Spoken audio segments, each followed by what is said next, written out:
इस वीडियो में हम पढ़ने वाले हैं डिसीज़ेस पार्ट 2 के बारे में, जहाँ पर हम मोस्टली डील करेंगे नॉन इन्फेक्शियस डिसीज़ेस के बारे में और एक स्पेशल काइंड ऑफ डिसीज़ के बारे में, जेनेटिक डिसीज़ के बारे में, इन सारे डिसीज़ के बारे में जो कि हमारे किसी माइक्रो ऑर्गेनिज्म के द्वारा नहीं होती हैं। जो 4 बेसिक पैथोजन थे, आपका बैक्टीरिया, फंगस, प्रोटोजोआ और वायरस, इनके अलावा जिस तरीके से हमें डिसीज़ होती हैं उनके बारे में हम यहाँ पर डील कर रहे होंगे। तो सबसे पहले एक डिसीज़ के बारे में बताएंगे, वो है एलिफेंटाइटिस। एलिफेंटाइटिस एलिफेंटाइटिस क्या है? तो एलिफेंटाइटिस एक डिसीज़ है which is not caused by any of the pathogen we discussed earlier. ये होती है हमारे, इसके चार क्वेश्चन आ सकते हैं। सबसे पहले ये होती किससे है? तो ये होती है राउंड वर्म से। राउंड वर्म मट्टी में पाया जाता है। एक केचुए टाइप का राउंड वर्म रहता है। जैसे किसानों को खासकर हो जाता है एलिफेंटाइटिस। अगर आप खेतों में चल रहे हैं और आपको एक कीड़े टाइप का रहता है, इसने काट लिया तो आपका जो पैर है वो हाथी की तरह सूज जाता है। इसीलिए इसका दूसरा नाम क्या है, इसको बोलते हैं एलिफेंट फुट। एलिफेंट फुट, वहाँ पे इन्फेक्शन हो जाता है, वो हाथी की पैर की तरह हो जाता है पूरा आपका पैर, बड़ा सूजन सी आ जाती है वहाँ पर। ये होता है राउंड वर्म के काटने से। राउंड वर्म, जब ये क्वेश्चन आया था एग्ज़ाम में तो उसमें राउंड वर्म नहीं दिया था। राउंड वर्म एक जनरल टर्म है जो हम यूज़ करते हैं। उसका जो साइंटिफिक नेम है, जो एक्चुअल कीड़ा होता है उसका एक साइंटिफिक नेम होता है, उस कीड़े का नाम होता है वुचेरिया। वुचेरिया ये दिया हुआ था। तो it is caused by Wuchereria bite. Wuchereria जब काट लेता है तो उससे हो जाता है। वो राउंड वर्म की कैटेगरी है, तो राउंड वर्म भी आ सकता है। इन दोनों को ही, मतलब ये जो वुचेरिया वर्म है, इसको अगर अपन एनिमल किंगडम में देखें तो ये एनिमल किंगडम के अंदर इसका नाम होता है एस चेहलमिंटिस। एस चेहलमिंटिस। एस चेहलमिंटिस। एज चहल आपने देखा ही होगा स्पिनर इंडियन टीम में, वो मिंट खा के काट लिया किसान को, एस चेहलमिंटिस। और इसी को हम, तो ये हो गया पहला क्वेश्चन, राउंड वर्म, वुचेरिया या एस चेहलमिंटिस। दूसरा क्वेश्चन जो यहाँ से आ सकता है वो है कि एलिफेंट फुट क्यों होता है। तीसरा क्वेश्चन आ सकता है कि इसी का अनदर नेम क्या है, इसी बीमारी का अनदर नेम क्या है। तो इसका अनदर नेम होता है फिलेरिया, फाइलेरिया। ये कॉमन नेम है, सुना होगा कि फाइलेरिया हो गया, तो फाइलेरिया होता है एलिफेंट फुट। बेसिकली एलिफेंटाइटिस हो जाता है फाइलेरिया। इसीलिए इस वुचेरिया वर्म को या एस चेहलमिंटिस को हम, या वुचेरिया वर्म ये जो भी है, इसको हम फिलेरिया वर्म भी बोलते हैं। तो ये क्वेश्चन आ सकता है। दूसरा एक और ये क्वेश्चन आ सकता है कि व्हाट इज़ द वेक्टर। जैसे मान लो किसी को हो गया एलिफेंटाइटिस या फिलेरिया, तो वो फैलेगा कैसे? मान लीजिए अगर पस का ट्रांसफ़र हो जाए, जो पस बन रही है आपके पैर में, आपका पैर ऐसे ऐसा करके रहता है और वो एलिफेंटाइटिस के बाद ऐसा हो जाता है, समझ रहे हैं ना, इतना सूजन सा आ जाता है। तो ये जो पस है वो अगर मस्कीटो एक आपका ट्रांसफ़र कर दे, उस मस्कीटो का नाम होता है क्यूलेक्स मॉस्किटो, तो ये फैल सकता है, क्यूलेक्स मॉस्किटो। तो बस इतना ही इंपॉर्टेंट था एलिफेंटाइटिस के बारे में। यहाँ से क्वेश्चन आ सकता है कि ये एलिफेंट फुट है। इसी डिसीज़ का नाम होता है फिलेरिया। जो वर्म से होता है उसको कॉमनली बोलते हैं फिलेरिया वर्म, या फिर राउंड वर्म, वुचेरिया या एस चेहलमिंटिस, कुछ भी आ सकता है। सबसे इंपॉर्टेंट है वुचेरिया, एग्ज़ाम में यही आया था, वुचेरिया। अनदर नेम इसका होता है फिलेरिया और वेक्टर होता है इसका क्यूलेक्स मॉस्किटो। अब हम बाकी सारे डिसीज़ के बारे में पढ़ लेते हैं। अब जैसे हमने बताया इसका वेक्टर है, तो बेसिकली आप इतना तो समझ ही रहे हैं कि ये एक इन्फेक्शियस डिसीज़ है, तभी तो वेक्टर है, इन्फेक्शियस, तब फैल सकता है, तभी तो इसका वेक्टर है, राइट। अब हम पढ़ेंगे कुछ नॉन इन्फेक्शियस डिसीज़ के बारे में। तो नॉन इन्फेक्शियस डिसीज़ से पढ़ने से पहले हम ये तो जान लें कि नॉन इन्फेक्शियस डिसीज़ होती क्या है। तो नॉन इन्फेक्शियस डिसीज़ बेसिकली क्या होती हैं? जो एक ऐसा रोग है जो दूसरे पर्सन पर फैल नहीं सकता, इसी को हम नॉन कंटेजियस डिसीज़ भी बोलते हैं, जो फैलती नहीं, नॉन कंटेजियस, या फिर नॉन स्प्रेडेबल। और इसमें कभी कभी पूछा जा सकता है कि which of the following is a non infectious disease. अब इसके कई सारे एग्जांपल्स हो सकते हैं और एक पर्टिकुलर टाइप की डिसीज़ हैं। आप अगर इसका डेफिनेशन देखेंगे ना तो आपको समझ में आ जाएगा कि क्यों ये डिसीज़ नॉन इन्फेक्शियस है। तो जैसे हमारी जो इन्फेक्शियस डिसीज़ हैं वो सारी एक माइक्रो ऑर्गेनिज्म के थ्रू हो रही थी, लेकिन जो नॉन इन्फेक्शियस डिसीज़ हैं वो माइक्रो ऑर्गेनिज्म कॉज नहीं करता है, वो हमारी मेल फंक्शनिंग ऑफ बॉडी की वजह से हो जाती है। हमारे बॉडी में कुछ केमिकल लोचा होने की वजह से हो जाती है। ये मेल न्यूट्रिशन की वजह से हो जाती हैं कि मतलब हमने कुछ चीज़ कम खा ली या फिर हमने कोई चीज़ बहुत ज़्यादा खा ली, तो मेल न्यूट्रिशन की वजह से हो गया या फिर मेल फंक्शनिंग की वजह से हो गया। इसका एग्ज़ाम्पल हो गया जैसे अनीमिया।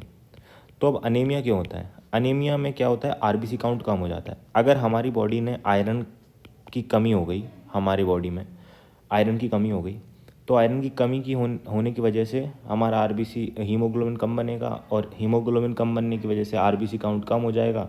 आरबीसी काउंट कम हो जाएगा, ऑक्सीजन कम ट्रैप हो पाएगा और हमें अनीमिया हो जाएगा।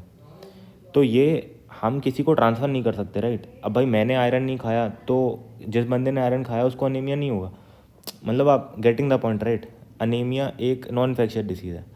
या जैसे कि डायबिटीज़ हो गया, तो ये भी एक नॉन इन्फेक्शियस डिसीज़ है। किसी बंदे को इंसुलिन की कमी की वजह से होता है, बेसिकली इंसुलिन जो कि पैनक्रियास प्रोड्यूस करते हैं की कमी की वजह से डायबिटीज़ हो जाता है। तो इंसुलिन का काम क्या होता है? इंसुलिन का काम ये होता है कि जो एक्सेसिव अपन कार्बोहाइड्रेट खाते हैं, जो शुगर है, उसको अगर हमारे मात्रा बढ़ रही है ब्लड में तो उसको फैट की तरह स्टोर कर देता है। ये इंसुलिन का काम होता है कि जो एक्सेसिव शुगर है उसको फैट की तरह स्टोर कर दिया जाएगा। लेकिन अगर इंसुलिन की मात्रा कम है तो फिर शुगर ब्लड में बढ़ जाएगा, वो फैट की तरह स्टोर नहीं हो पाएगा, तो हमारा जो खून है उसमें शुगर की क्वांटिटी बढ़ जाएगी, तो इससे डायबिटीज़ मेलिटस हो जाता है। इसीलिए फिर डायबिटीज़ पेशेंट को बोल देते हैं कि शुगर नहीं खाइए। शुगर खाने ना खाने से डायबिटीज़ नहीं होती है, डायबिटीज़ होती है आपके पेनक्रियास के मेल फंक्शनिंग की वजह से, उसमें इंसुलिन का प्रोडक्शन कम हो जाता है। बेसिकली मीट वगैरह खाने से भी डायबिटीज़ हो जाती है। तो अ, ये सारी चीज़ें हैं। अब कोई खाने में मैंने कुछ गलतियाँ कर दी या फिर कुछ चीज़ कम खा ली, ज़्यादा खा ली, तो उससे दूसरे बंदे को डायबिटीज़ में ट्रांसफ़र नहीं कर सकता। जैसे हार्ट अटैक हो गया। अब हार्ट अटैक है तो वो क्यों हो रहा है किसी को हार्ट अटैक? हमने फैटी चीज़ें ज़्यादा खा ली, अब हमारे ब्लड वेसल्स में फैट जाके बैठ गया है। कोलेस्ट्रॉल वाली चीज़ें ज़्यादा खा ली, वो कोलेस्ट्रॉल जाके बैड कोलेस्ट्रॉल बैठ गया है, तो अब हम किसी को ट्रांसफ़र थोड़ी करेंगे, वो हमारे बॉडी की गलती थी, हमारे खाने की गलती थी, तो इस वजह से हमें ये हुआ। तो ये बेसिक हो गया कि नॉन इन्फेक्शियस डिसीज़ कैसे हो सकती हैं। जो भी हमारी ग्लैंड्स की वजह से डिसीज़ होती हैं कि कोई हार्मोन है वो कम प्रोड्यूस हो रहा है या ज़्यादा प्रोड्यूस हो रहा है, हाइपो सिक्रीशन या hyper secretion of any kind of hormone, ये भी हमारा नॉन इन्फेक्शियस डिसीज़ होगा। जैसे मान लो कोई जेनेटिक डिसीज़ है जैसे कि हेमोरेज या फिर बॉल्डनेस, तो ये तो पैतृक ही चलता रहता है, तो ये भी नॉन इन्फेक्शियस डिसीज़ होगा, क्योंकि आपके पापा को था, दादा को था, तो आप में भी आएगा ही आएगा। लेकिन किसी दूसरे पर्सन को तो तुम अपनी बॉल्डनेस ट्रांसफ़र नहीं कर दोगे, तुम गंजे हो रहे हो तो दूसरे को थोड़ी दे दोगे, तो इस तरीके से भी है। तो ये सारी चीज़ें हम पढ़ेंगे, लेकिन नॉन इन्फेक्शियस डिसीज़ का ब्रॉड एस्पेक्ट हम समझ गए कि ये बेसिकली हम किसी और दूसरे इंसान को ट्रांसफ़र नहीं कर सकते। अब हम पढ़ेंगे पहली चीज़ के बारे में, that is tumour versus cancer. अब ट्यूमर और कैंसर दोनों ही नॉन इन्फेक्शियस डिसीज़ हैं। क्या होता है ट्यूमर और क्या होता है कैंसर? जब हमारी बॉडी में एक पोर्शन की जो सेल्स हैं वो सेल्स का ग्रोथ ज़्यादा हो जाए, सेल ग्रोथ ज़्यादा हो जाए, और जो सेल का मरना है, डेथ, वो कंपैरेटिवली कम हो जाए या फिर हो ही ना रहा हो, तो जैसे हमारे बॉडी में हर एक पार्ट में सेल्स पैदा होते रहते हैं और मरते रहते हैं, लेकिन अगर सेल का ग्रोथ ज़्यादा हो गया, वो मर कम रहे, तो वहाँ पर सेल्स इकट्ठे होने लगेंगे और वहाँ पे गांठ बन जाएगी, उस गांठ को ही ट्यूमर कहते हैं। तो बेसिकली रीज़न क्या है ट्यूमर का? Uncontrolled growth of cells, uncontrolled growth of cells causes tumour. फिर आते हैं टाइप्स ऑफ ट्यूमर पे। There are 2 kinds of tumour, ये तुमने सुना भी होगा। One is benign tumour, other is malignant tumour. Benign tumour क्या होता है? बिनाइन ट्यूमर होता है कि डेड ट्यूमर, मतलब डेड ट्यूमर मतलब आपका सेल डिवीजन हो रहा था, वो जिस रेट पे आपकी सेल्स मर रही थी उससे तेज़ डिवीजन हो रहा था, लेकिन फिर वो रुक गया है, वो गांठ बन गई है, लेकिन अब ज़्यादा डिवीजन नहीं हो रहा है, वो रुक गया है, तो वो डेड हो गया ट्यूमर, बस गांठ बना के चला गया। मैलिग्नेंट ट्यूमर क्या होता है? That is living tumour. Cells का ग्रोथ अनकंट्रोल्ड है, वो स्टॉप ही नहीं हो रहा, वो चले ही जा रहा है। आपके सेल मर नहीं पा रहे हैं, जिस रेट पे सेल डिवाइड हो रहे हैं, ग्रोथ हो रही है उनकी, वो ज़्यादा है और वो होती जा रही है। ये स्प्रेडेबल ट्यूमर होता है, ये मूविंग ट्यूमर होता है। जैसे मान लो किसी ने टोबैको खाया तो उसको माउथ कैंसर हो सकता है, धीरे धीरे गले पे भी कैंसर हो जाता है, मतलब गले पे ट्यूमर आ जाता है, फिर तुम्हारा लंग्स पे पहुंच जाता है, ये हर जगह पहुंच सकता है। तो 2 तरीके के ट्यूमर हमने पढ़े, पहला था बिनाइन ट्यूमर और दूसरा था मैलिग्नेंट ट्यूमर। बिनाइन ट्यूमर मतलब जो डेड ट्यूमर होता है कि वहाँ पर गांठ बन गई और वो गांठ अब ज़्यादा डिवाइड नहीं हो रही है। मैलिग्नेंट ट्यूमर मतलब वो गांठ बढ़ती जा रही है, वहाँ पे सेल्स ग्रोथ हो ही रहे हैं, वो रुक ही नहीं रहे हैं। अब हम देखेंगे कैंसर क्या होता है। कैंसर क्या होता है? कैंसर कुछ नहीं है, malignant tumour is cancer. Malignant tumour is cancer. हम बोलते हैं ना, माउथ कैंसर हो गया, फिर गले थ्रोट कैंसर हो गया, फिर लंग्स कैंसर हो गया। टोबैको खाने से ही तीनों चीज़ों का कैंसर कैसे हो सकता है? वो इसलिए होता है क्योंकि आपका जो कैंसर है वो मैलिग्नेंट ट्यूमर है, वहाँ पे जो सेल ग्रोथ है वो बढ़ती जा रही है, और वो माउथ से नेक से लंग्स, और वो कहीं भी पहुँच सकती है, आपके पेट तक भी पहुँच सकता है वो कैंसर। तो वो ब्रेन में भी पहुँच सकता है, वो हर जगह पहुँच सकता है आपकी बॉडी में। तो that is your malignant tumour, that is movable tumour, इसको कैंसर बोलते हैं। ठीक है। अब इसका एक और एग्जांपल लिख लो, जैसे कि ब्लड कैंसर, सुना होगा, ब्लड कैंसर हो गया। तो ब्लड कैंसर क्या होता है? ब्लड में जो आपके WBC हैं, RBC हैं, इनका एक्सेसिव मल्टीप्लिकेशन होने लग रहा है, एक्सेसिव ग्रोथ हो रही है, तो पूरे ब्लड में ही सर्कुलेट हो जाएगा, वो ब्लड कैंसर है। ब्लड कैंसर का दूसरा नाम भी तुमने सुना होगा, ल्यूकेमिया। ये WBC के एक्सेसिव, WBC जब एक्सेस में होने लगता है, ब्लड चैप्टर में हमने पढ़ा था कि hyper growth of WBC, excessive जब WBC हो जाएंगे तो ल्यूकेमिया हो जाएगा। Leuk is the root word for WBC, तो या फिर leuk is the root word for white, तो वहाँ से ल्यूकेमिया हो जाता है, इसको ब्लड कैंसर बोलते हैं। तो that is your moving cancer. तो ये रहा हमारा डिफरेंस ट्यूमर और कैंसर में। काफ़ी लोग इसको मतलब इंटरचेंजेबली यूज़ करते रहते हैं दोनों वर्ड्स को, लेकिन दोनों ही अलग होते हैं। ट्यूमर इज़ योर ट्यूमर, गांठ, और कैंसर इज़ योर मूविंग गांठ, मतलब मैलिग्नेंट ट्यूमर इज़ कैंसर। ठीक है। अब एक क्वेश्चन आ सकता है कि are all tumours cancer? Question आएगा, आर ऑल ट्यूमर्स कैंसर? क्या सारे के सारे ट्यूमर्स कैंसर होते हैं? अब आप खुद देखिए, बिनाइन ट्यूमर भी था और मैलिग्नेंट ट्यूमर भी था, तो बिनाइन ट्यूमर तो डेड ट्यूमर था, वो कैंसर नहीं था, तो इसका आंसर होगा no. No, not all tumours are cancer. पर क्वेश्चन होगा, आर ऑल कैंसर्स ट्यूमर? हाँ भाई, सारे के सारे कैंसर्स ट्यूमर थे, मैलिग्नेंट वाला जो पार्ट था ट्यूमर्स का वही कैंसर है, तो सारे के सारे कैंसर ट्यूमर तो हैं ही हैं। ठीक है। अब क्वेश्चन आएगा कि स्टडी ऑफ ट्यूमर को क्या बोलते हैं? स्टडी ऑफ ट्यूमर या फिर स्टडी ऑफ कैंसर को क्या बोलते हैं? तो ट्यूमर और कैंसर, ये एक इंपॉर्टेंट क्वेश्चन है, ये रीजनिंग में भी आ जाता है। इनका जो रूट वर्ड होता है वो होता है ऑनको, तो इस स्टडी को बोलते हैं ऑनकोलॉजी। ऑनको जहाँ पे भी दिखे वो कैंसर या ट्यूमर से रिलेटेड है। Oncology is the study of cancer. ठीक है। अब एक और क्वेश्चन आएगा कि व्हाट आर कार्सिनोजेंस। कार्सिनोजेंस क्या होते हैं? Carcinogens are cancer causing substances, cancer causing substances जो आपके सेल ग्रोथ को एक्सेसिव बढ़ा दें और वहाँ पर गांठ बनने लगे, वहाँ पर कैंसर होने के चांसेस बन जाएं। इस टाइप के जो सब्सटेंसेस होते हैं वो कार्सिनोजेंस होते हैं। इसके एग्जांपल क्या हो गए? टोबैको एक इसका सबसे बड़ा अच्छा एग्जांपल है। टोबैको आपके हर एक पोर्शन को डैमेज कर सकता है, कैंसर कॉजिंग कार्सिनोजेनस सब्सटेंसेस उसमें रहते हैं। थोड़े बहुत कार्सिनोजेंस आपके रिफाइंड ऑयल में भी मिल जाते हैं आपको, इसीलिए रिफाइंड ऑयल नहीं खाना चाहिए, घर पे भी मना करा है इस वजह से ही। आपको सबसे ज़्यादा कैंसर की जो डर है वो इन आगे वाली जगहों से है। ड्रग्स कैंसर कॉजिंग होते हैं। अल्ट्रा वायलेट रेज अगर ये ओजोन प्रोटेक्ट ना करे तो स्किन कैंसर होने के बहुत ज़्यादा चांस है, क्योंकि अल्ट्रा वायलेट रेज से हमारा ओजोन हमें प्रोटेक्ट करता है, तो वहाँ पर भी कार्सिनोजेंस हमें मिल जाते हैं। यूज्ड ऑयल, बार बार जैसे हम जंक फूड खाते हैं, तो why is junk food dangerous for our health?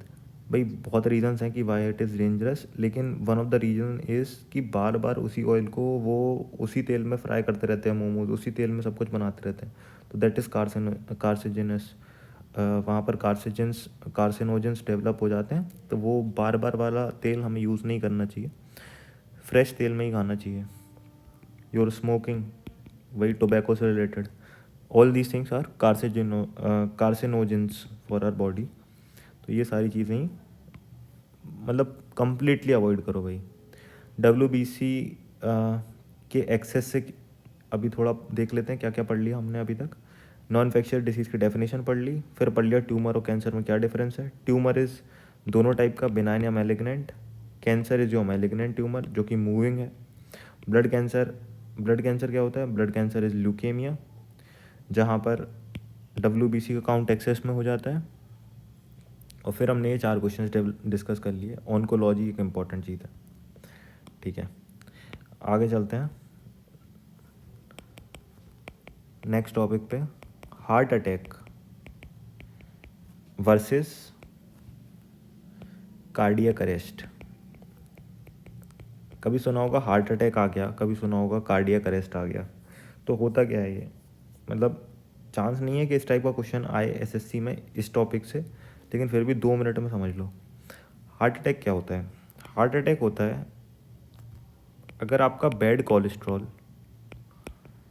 या फिर जो फैट है वो ब्लड वेसल्स में जाके चिपकने लगे। आप एक्सरसाइज नहीं करते हैं, आप बैठे रहते हैं और आप जंक पे जंक पेले जाते हैं, आप गंदा खाना खा रहे हैं, तो वो आपके ब्लड वेसल्स में जाके एक्यूमुलेट हो रहा है। फिर ये जो ब्लड वेसल्स में जाके एक्यूमुलेट हो रहा है, इससे सर्कुलेशन की प्रॉब्लम होगी। हार्ट से जो ब्लड सर्कुलेशन हो रहा है ऑर्गन्स तक और ऑर्गन से हार्ट तक, उसमें प्रॉब्लम आएगी। और अगर कोई भी ब्लड वेसल चोक कर गई बिकॉज ऑफ दैट ब्लॉकेज, तो हमको हार्ट अटैक हो जाएगा। ब्लॉकेज की वजह से हार्ट अटैक आ जाएगा। This is not instant death, क्योंकि आपको कभी माइनर अटैक आएगा, फिर आप देखेंगे आपको दिक्कत हो सकती है कि हाँ यार सर्कुलेशन दिक्कत होगी, फिर उसके बाद आपको हार्ट अटैक आएगा। This is not instant death, ठीक है। प्रिवेंशन करा जा सकता है इस चीज़ का, आप फूड हैबिट्स वगैरह अच्छे कर लें, इस तरह की चीज़ें। कार्डियक अरेस्ट क्या है? Cardiac arrest is not circulation problem. ये चीज़ सर्कुलेशन प्रॉब्लम है, this is not circulation problem, this is your heart का बीटिंग प्रॉब्लम। ये हार्ट की दिक्कत नहीं है हार्ट अटैक, भले ही उसका नाम हार्ट अटैक है, लेकिन हार्ट की दिक्कत नहीं है वो आपकी ब्लड वेसल्स की दिक्कत है। हार्ट तो सही काम कर रहा है, ब्लड वेसल्स में कचरा जमा लिया है तुमने।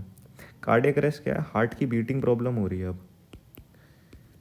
इसका मतलब कि अगर आपने कोई बहुत ही ज़्यादा सैड न्यूज़ सुन ली, कई बार ऐसा होता है कि आपने बहुत ही ज़्यादा सैड न्यूज़ सुन ली, तो आपका हार्ट जो है वो बीट या तो 72 से तुम्हारा ये 20 पे पहुंचा देगा या फिर 200 पे पहुंचा देगा। इन ईदर केसेस तुम्हें कार्डियक अरेस्ट आ जाएगा। जो दिल से कमज़ोर लोग होते हैं ना, उन्हें स्कैरी मूवीज़ नहीं देखनी चाहिए। उसका वन ऑफ द रीज़न यही है कि एकदम से हार्ट बीट बहुत ज़्यादा बढ़ने से, आपको बहुत ज़्यादा डर या बहुत ज़्यादा गुस्सा इस टाइप की चीज़ें आने से आपको एकदम से कार्डियक अरेस्ट आ सकता है, and this is instant death. आप कुछ नहीं कर सकते, आपका हार्ट बंद हो गया है तो आपकी मृत्यु तय है। तो this is your difference between heart attack and cardiac arrest. ठीक है, अब आते हैं हम एक इम्पॉर्टेंट टॉपिक पर, बहुत ही important topic, that is genetic diseases. ये भी नॉन इन्फेक्शियस डिसीज़ ही हैं। जेनेटिक डिसीजेस हमारी जीन से रिलेटेड है, हमारे क्रोमोसोम से रिलेटेड है, हमारे डीएनए से रिलेटेड है। तो देखिए, हमारा जो सेल है उसके अंदर एक न्यूक्लियस होगा, न्यूक्लियस के अंदर क्रोमोसोम्स होंगे। तो इन क्रोमोसोम्स की बात हो रही है, क्रोमोसोम्स, और यहाँ तो क्रोमोसोम्स की बात भी नहीं हो रही। एक यहाँ क्वेश्चन लिखिए कि what is the smallest unit of chromosome. What is the smallest unit of chromosome? Smallest unit of chromosome is gene. यहाँ पे जीन की बात हो रही है, जेनेटिक डिसीज़ की बात हो रही है, आपका जीन डिफेक्टेड हो गया। तो इसी से मन कर रहा है आपको एक और क्वेश्चन पढ़ा दूँ। What is the smallest unit of our lungs? हमारे लंग्स का स्मॉलेस्ट यूनिट क्या होता है? इसका आंसर है एल्वियोली। एल्वियोली होता है वो हमारे स्मॉलेस्ट यूनिट होता है लंग का। जब रेस्पिरेशन पढ़ेंगे तो इसके बारे में पढ़ेंगे। What is the smallest unit of kidney? जब एक्सक्रीशन पढ़ेंगे तो इसके बारे में पढ़ेंगे, लेकिन स्मॉलेस्ट यूनिट ऑफ किडनी क्या होता है? ऐसी एक और question, what is the smallest unit of liver? Of liver ये क्वेश्चंस आते हैं। What is the smallest unit of nervous system? तो जो हमारा नर्वस सिस्टम है उसका स्मॉलेस्ट यूनिट होता है न्यूरॉन। जो हमारा किडनी है उसका स्मॉलेस्ट यूनिट होता है, एक सेकंड मैं खुद ही भूल गया, स्मॉलेस्ट यूनिट किडनी का क्या होता है? नेफ्रॉन होता है या फिर वो होता है, क्या बोलते हैं, जिसमें लूप ऑफ हेनले होता था, उसको क्या बोलते थे? लीवर को क्या, लीवर का क्या होता था? स्मॉलेस्ट यूनिट ऑफ किडनी, जहाँ से हमारा एक्सक्रीशन कंट्रोल होता है, हमारा जो यूरिन वगैरह फॉर्मेशन होता है, वो होता था नेफ्रॉन। और स्मॉलेस्ट यूनिट ऑफ लीवर होता है हेपाटिक कुछ रहता था, पर इसको मैं कंफर्म करके बताता हूँ, जैसे मुझे याद आता है मैं बताता हूँ। इसको अभी हटा देते हैं यहाँ से। तो smallest unit of nervous system neuron, इसको पढ़ेंगे जब हम ग्लैंड्स पढ़ेंगे ना, लीवर के बारे में पढ़ेंगे तब पढ़ेंगे इसको। Lungs alveoli, kidney nephron, nervous system neuron, और स्मॉलेस्ट यूनिट इसी तरीके से रहता है जैसे जैसे what is our energy currency? Energy currency क्या होती है? किस फॉर्म में एनर्जी हमारे बॉडी में प्रोड्यूस होती है? The answer is ATP, adenosine triphosphate. चलिए हम भटक रहे हैं टॉपिक से। ऐसे छोटे छोटे क्वेश्चंस बीच बीच में पढ़ते रहना चाहिए, इससे क्या है एक बार मेंटली दिमाग में घुसते रहते हैं, पर जब ब्रॉड टॉपिक पढ़ेंगे तो आ ही जाएंगे वापस। तो अभी हम क्रोमोसोम्स के भी स्मॉलेस्ट यूनिट की बात कर रहे हैं, वो है जीन। तो जीन डिफेक्टेड हो सकता है आपका। मान लीजिए आपके पापा का जीन है, मम्मी का जीन है, कुछ डिफेक्ट है, तो वो पेरेंट्स के थ्रू आपके बच्चों पर वापस बच्चों में ट्रांसफ़र होगा ही होगा। तो हम उन डिसीज़ के बारे में बात कर रहे हैं। सबसे पहले तो हम थोड़ा क्रोमोसोम्स को जान लेते हैं। क्रोमोसोम्स ह्यूमंस में 23 पेयर्स में होते हैं। टोटल 46 क्रोमोसोम हमारे ह्यूमन बॉडी में होते हैं। क्रोमोसोम दो तरीके के होते हैं। पहले तरीके को बोलते हैं ऑटोसोम, जो कि होते हैं 22 पेयर्स। जो पहले के जो 22 पेयर्स होते हैं उनको बोलते हैं ऑटोसोम्स। ऑटो मतलब सेम, ये मेल और फीमेल में सेम होते हैं। और दूसरा होता है एलोसोम या अल्लूसोम भी बोलते हैं, एलोसोम। ये मेल और फीमेल में डिफरेंट होते हैं। ये 23rd पेयर होता है, different in male and female. क्योंकि ये मेल और फीमेल में डिफरेंट होते हैं और मेल और फीमेल को डिफरेंशिएट भी 23rd क्रोमोसोम ही करता है, जो कि एलोसोम है। इसीलिए इस एलोसोम को सेक्स क्रोमोसोम भी बोला जाता है। अब होता क्या है, 23 पेयर्स थे, जिसमें से 22 पेयर्स तो एग्जैक्टली सेम है और वो इस तरीके से पेयर में रहेंगे, ऐसे ऐसे ऐसे ऐसे। और जो लास्ट है वो दो हो सकते हैं, या तो वो XX हो जाएगा या XY हो जाएगा। अगर वो XX हो गया तो आपकी गर्ल चाइल्ड बॉर्न हो जाएगी, और अगर XY हो गया तो आपका बॉय होगा। तो दिस इज़ योर डिफरेंशिएशन। और जो जेनेटिक बीमारियां हैं, जो जेनेटिक डिसीज़ हैं, वो सब आपकी एलोसोम पर ही बेस्ड होती हैं। जेनेटिक डिसीजेस भी आपके सेक्स क्रोमोसोम पे ही बेस्ड हैं, and they can be either your x chromosome disease और वाई क्रोमोसोम डिसीज़। ठीक है, या तो वो जो जेनेटिक डिफेक्ट है वो एक्स क्रोमोसोम पे पाया जा रहा होगा, या फिर वो जेनेटिक डिफेक्ट वाई क्रोमोसोम पे पाया जा रहा होगा। तो दिस इज़ अबाउट क्रोमोसोम। क्या पढ़ा, 23 पेयर्स, 22 पेयर्स ऑटोसोम्स होते हैं जो कि सेम होते हैं मेल और फीमेल में।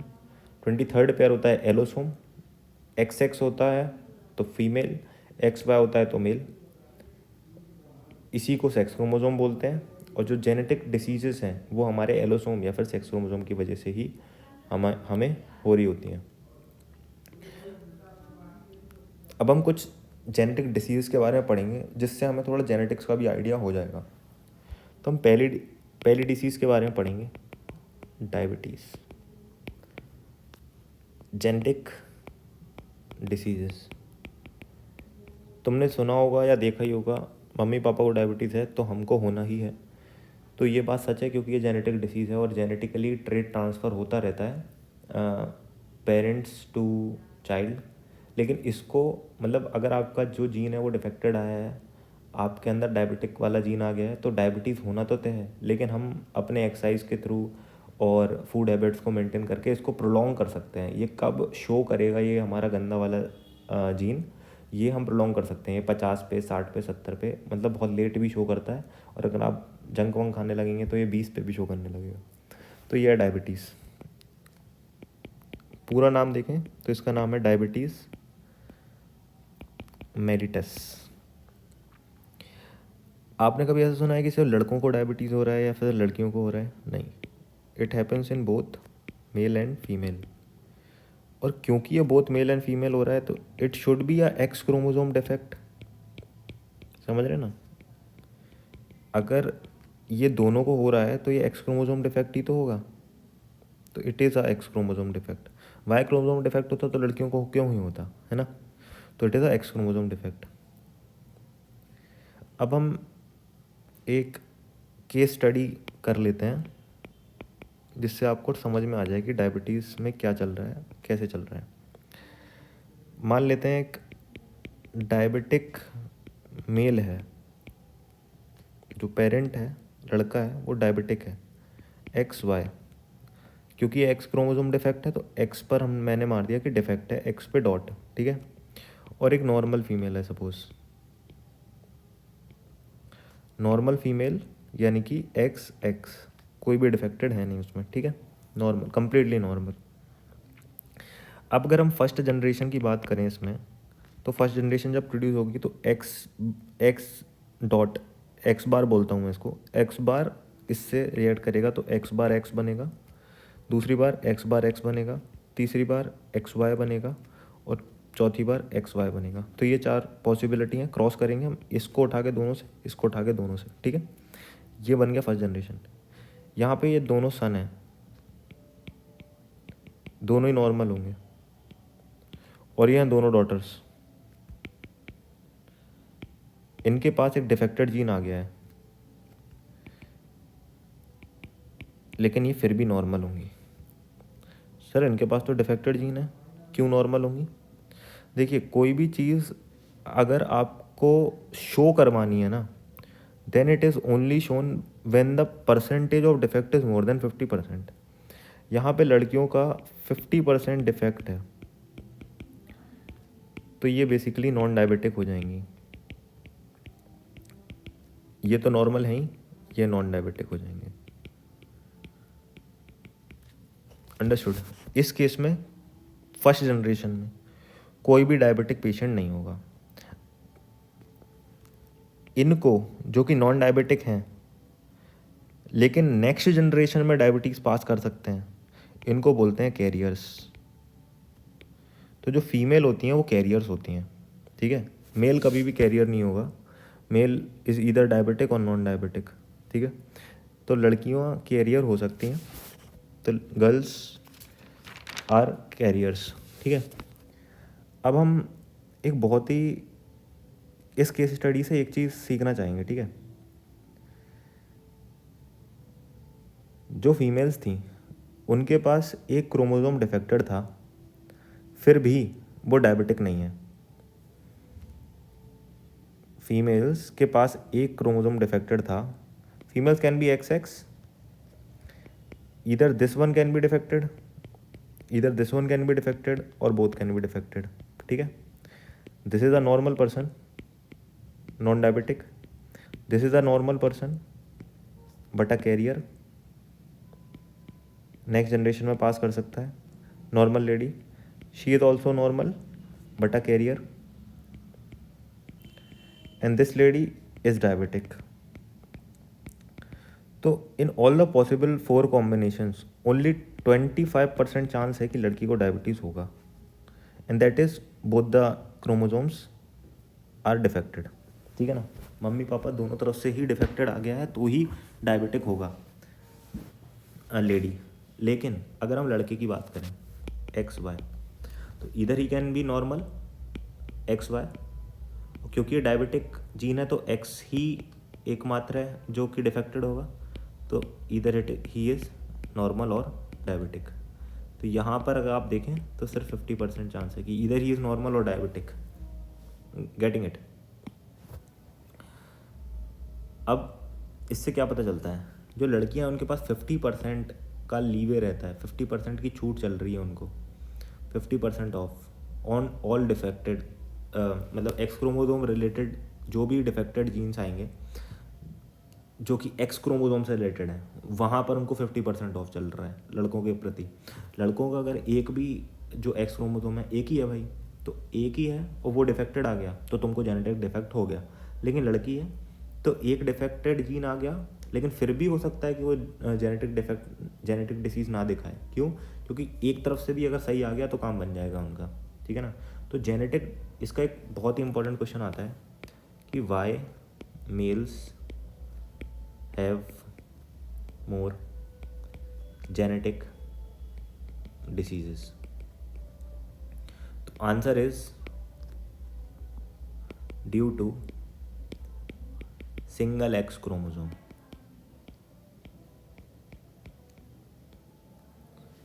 Due to single X chromosome and Y chromosome. अब मान के चलो कोई वाई क्रोमोसोम का डिफेक्ट है, ये तो हो गया पहला केस डायबिटीज़ वाला। आई होप समझ में आ गया होगा, थोड़ा सा कॉम्प्लिकेटेड है फिर भी समझ आ गया होगा कि डायबिटीज़ जो है वो एक्स क्रोमोसोम डिफेक्ट है, ठीक है।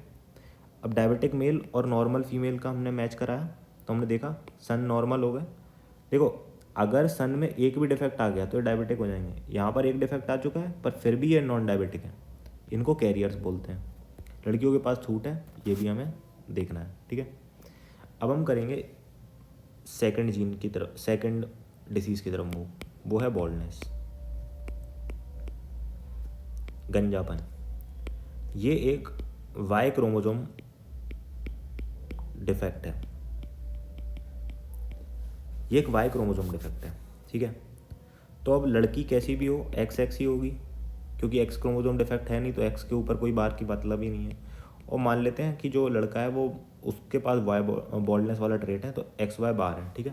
तो अब जो जनरेशन बनेगी फर्स्ट जनरेशन, उसमें क्या बनेगा, एक्स एक्स एक्स वाई बार एक्स एक्स एक्स वाई बार। तो बोथ द सन्स बॉल्ड होना तय है।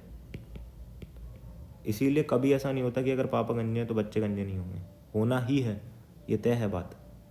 वाई क्रोमोसोम डिफेक्ट है ये। और लड़कियां कभी भी गंजी नहीं होंगी चाहे पापा गंजे थे या नहीं थे, क्योंकि they don't have that Y chromosome जिसमें ये डिफेक्ट होता है। तो अब एक चीज़ में हमें पता चलती है कि all the Y chromosome related diseases लड़कियों को नहीं हो सकती, और एक्स क्रोमोसोम रिलेटेड डिसीजेस भी 100% कम चांस है कि लड़कियों को होगा। अगर इनका 25% है तो उनका लड़कों का 50 हो जाता है, तो 25 100% ज़्यादा चांस होता है कि लड़कों को एक्स क्रोमोसोम रिलेटेड डिफेक्ट भी आएगा, ठीक है।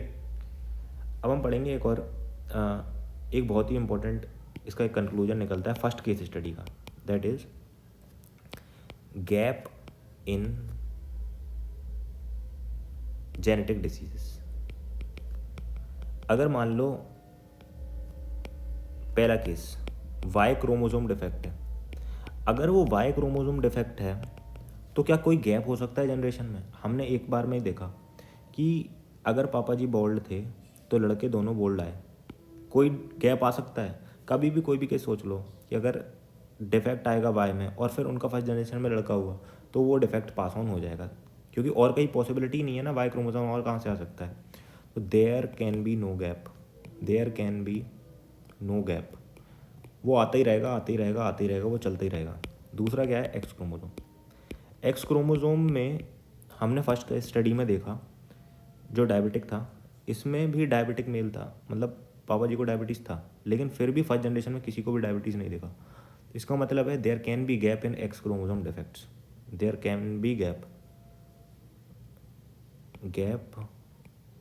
इन जनरेशंस इज पॉसिबल, ठीक है। There can be a gap in case of X chromosome related defect, ठीक है। ये हो गया बात। थर्ड डिसीज़ के बारे में हम पढ़ेंगे। हमने दो डिसीज़ के बारे में पढ़ लिया, डायबिटीज़ हो गया और आपका बॉल्डनेस हो गया। थर्ड डिसीज़ है heart attack. Heart attack is also genetic. Heart attack किससे होता है? जो हमारा फैट्स है ब्लड वेसल्स में स्टोर हो रहा है। लेकिन क्यों हो रहा है वो स्टोर? किसी किसी इंसान में वो जो जीन है वो ख़राब होता है और ज़्यादा फैट स्टोर होता है।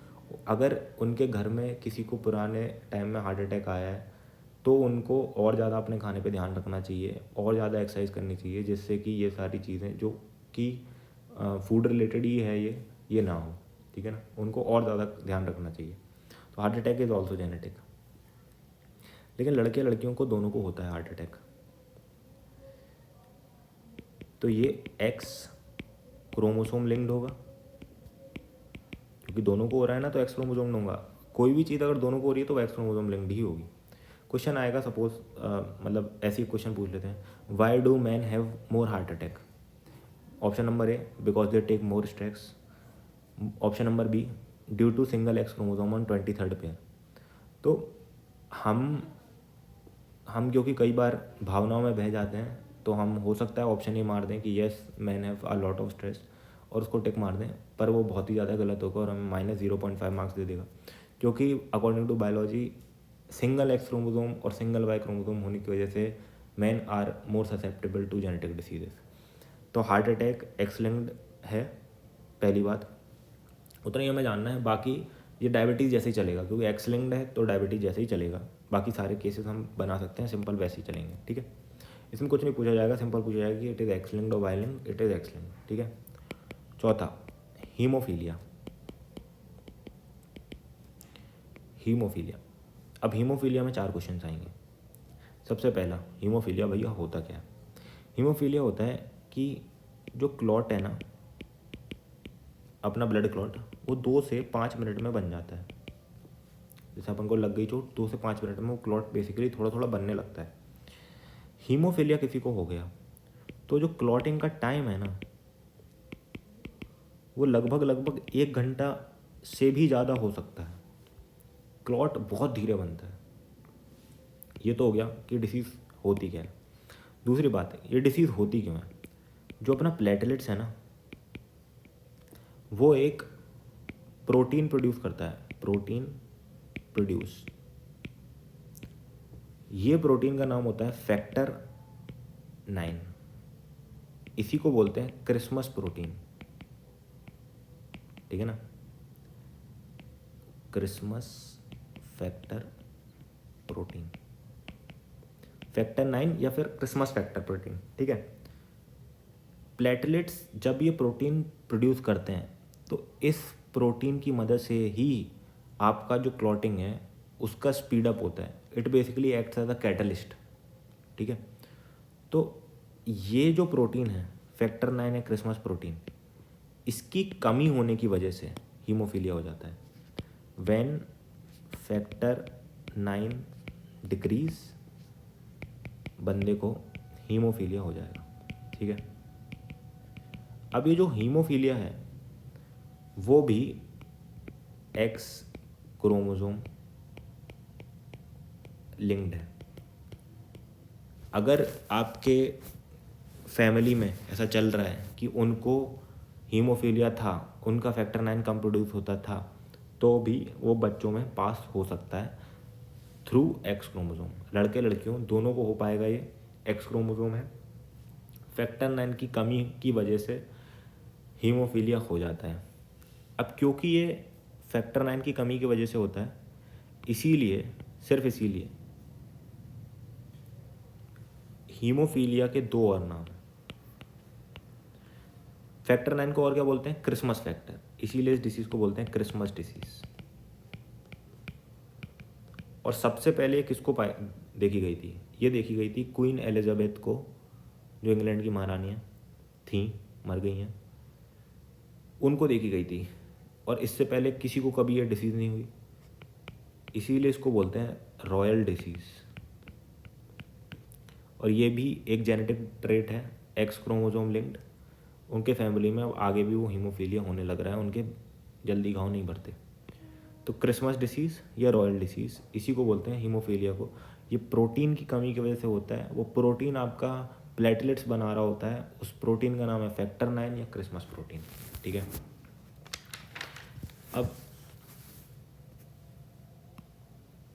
अब आते हैं 5वें नंबर के डिफेक्ट के बारे में, जो कि अगेन एक जेनेटिक डिफेक्ट है, that is colour blindness. Colour blindness ये भी एक्स क्रोमोसोम लिंक्ड डिसीज़ है।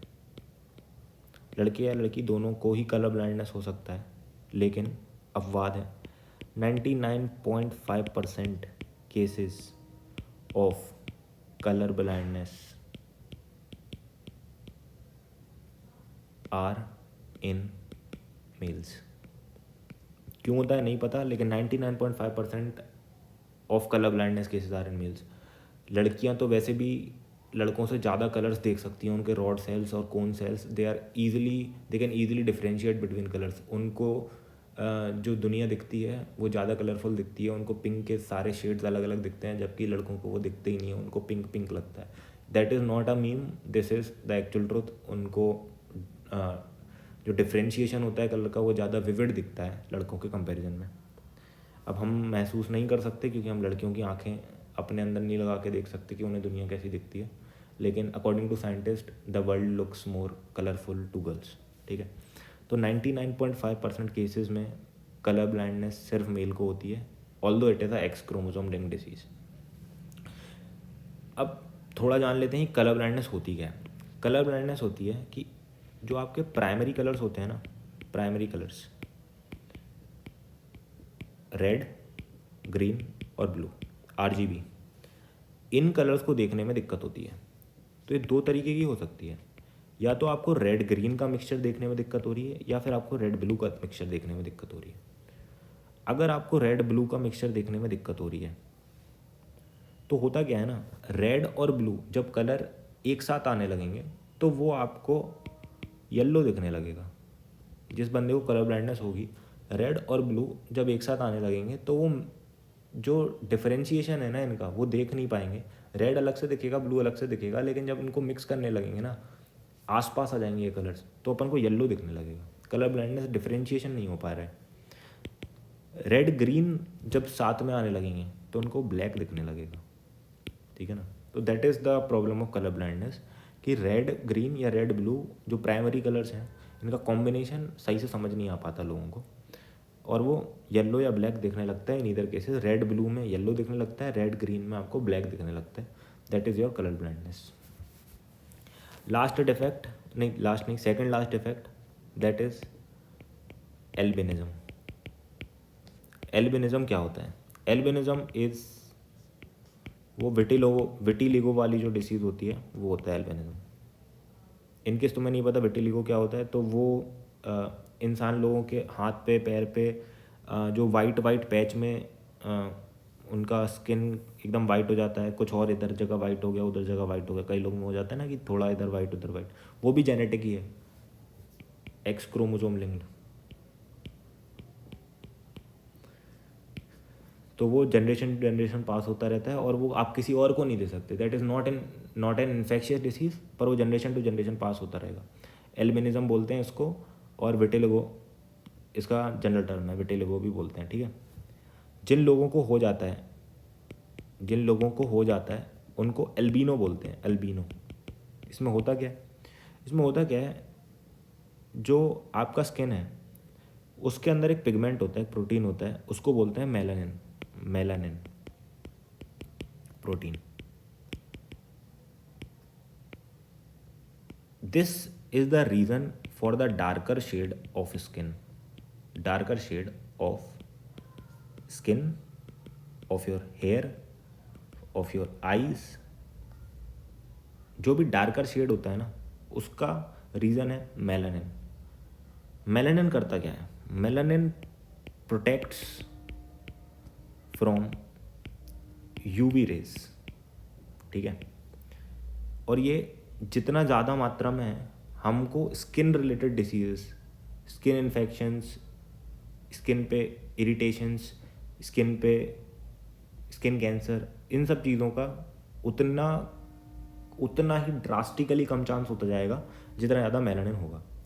तो जो अल्बिनो लोग होते हैं ना उनका ऑलमोस्ट मेलानिन प्रोडक्शन ज़ीरो हो जाता है।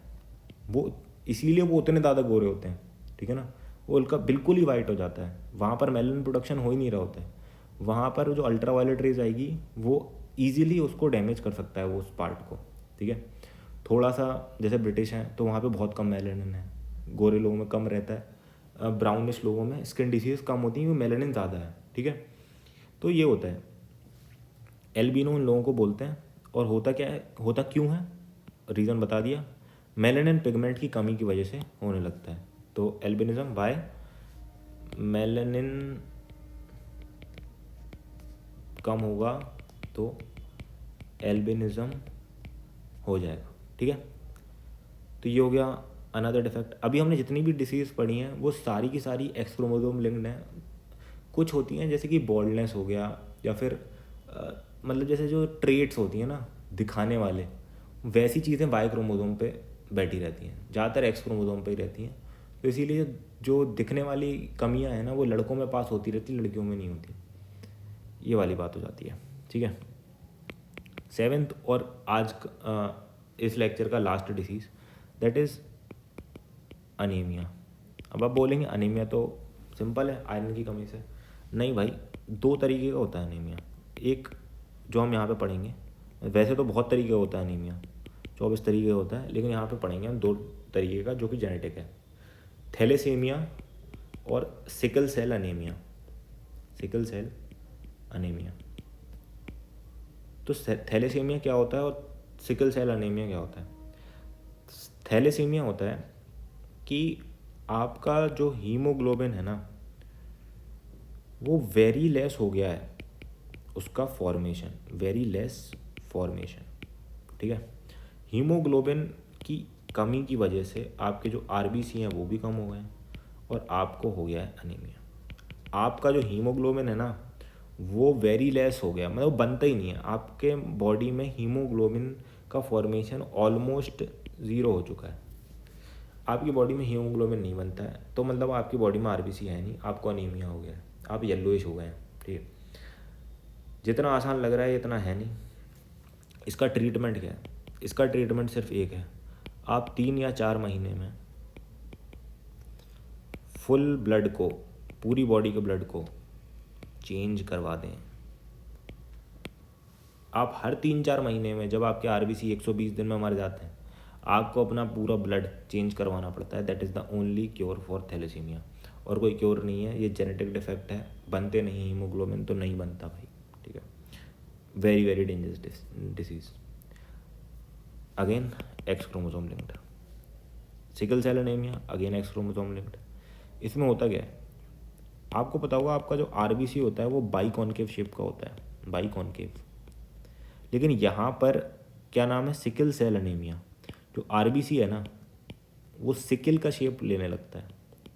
सिकल का मतलब होता है हसिया, ऐसा ऐसा। जो बाइकॉन्केव शेप होता है ना इसका, ऐसा करके ऐसा, ये होता है आरबीसी बाइकॉन्केव, इधर से भी इधर से भी, वो सिकल शेप होने लगता है। अब इससे दिक्कत क्या है, इस साइड तो आपके आरबीसी चिपकेंगे, इस साइड आपके ऑक्सीजन, जैसे जो आरबीसी है वो हीमोग्लोबिन लेगा। हीमोग्लोबिन आपका 4 आर्म्स वाला होता था, 4 ऑक्सीजन जमाते था। यहाँ पे और यहाँ पे सरफेस एरिया ज़्यादा है, ज़्यादा ऑक्सीजन आपका चिपक पा रहा है। यहाँ पे उतना नहीं चिपक पाएगा, यहाँ तो चिपक जाएगा, यहाँ पे नहीं चिपक पाएगा, सरफेस एरिया कम है। इस बॉडी का सरफेस एरिया ज़्यादा होता, अगर अगर वो ऐसा होता तो सरफेस एरिया ज़्यादा होता। अब वो ऐसा हो गया तो सरफेस एरिया कम हो गया है, तो सरफेस एरिया कम होने की वजह से सिकल शेप हो गया, तो वही है आपका अगेन अनीमिया हो जाएगा। ये उतना ज़्यादा डेंजरस नहीं है जितना थैलेसीमिया होता है, लेकिन ये भी बहुत डेंजरस है। यहाँ पर आपको ट्रीटमेंट वगैरह करना पड़ता है, और ये भी एक्स क्रोमोसोम लिंक्ड डिसीज़ है। तो यहाँ पे ख़त्म होता है आपका डिसीज़ का पूरा चैप्टर। एक बार देख लेते हैं हमने क्या क्या पढ़ा, जनरल ओवरव्यू। तो वही था, स्टार्टिंग में पढ़ा कि होता क्या है नॉन इन्फेक्शियस डिसीजेस। उसके बाद हमने ट्यूमर्स और कैंसर पढ़ा। उसके बाद ये 4 क्वेश्चंस पढ़े।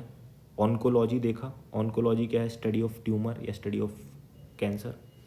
हार्ट अटैक और कार्डियक अरेस्ट में डिफरेंस देखा। जेनेटिक डिसीज़ क्या होती हैं ये देखा। स्मॉलेस्ट यूनिट्स पढ़ने की कोशिश की। एनर्जी करेंसी एडिनोसाइन ट्राइफॉस्फेट, जो हमारा माइटोकॉन्ड्रिया है ना उसको पावर हाउस ऑफ सेल बोलते हैं, याद रखो, कभी ना कभी बचपन में पढ़ा होगा।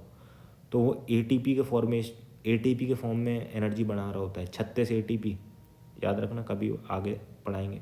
36 एटीपी एनर्जी बनाता है वो। तो एडिनोसाइन ट्राइफॉस्फेट। लंग्स का सबसे छोटा पार्ट एल्वियोली, यही आपका एरोबिक रेस्पिरेशन कर रहा होता है। किडनी एक्सक्रीशन क्या कर रहा होता है, नेफ्रॉन। नेफ्रोलॉजी बोलते हैं उसकी स्टडी को, किडनीज को नेफ्रोलॉजी, क्यों, क्योंकि स्मॉलेस्ट यूनिट उसका नेफ्रॉन है।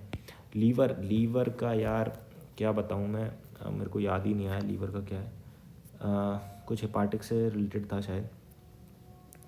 आगे चल के हमने पढ़ा एलोसोम्स के बारे में, आगे चल के पढ़ा हमने ऑटोसोम्स के बारे में, जो क्रोमोसोम्स हैं उनके बारे में पढ़ा। सारी जेनेटिक डिसीज़ के बारे में पढ़ा। कैरियर्स पढ़े कि कैरियर्स क्या होते हैं, they do not show the property, लेकिन वो आगे पास कर सकते हैं वो प्रॉपर्टी।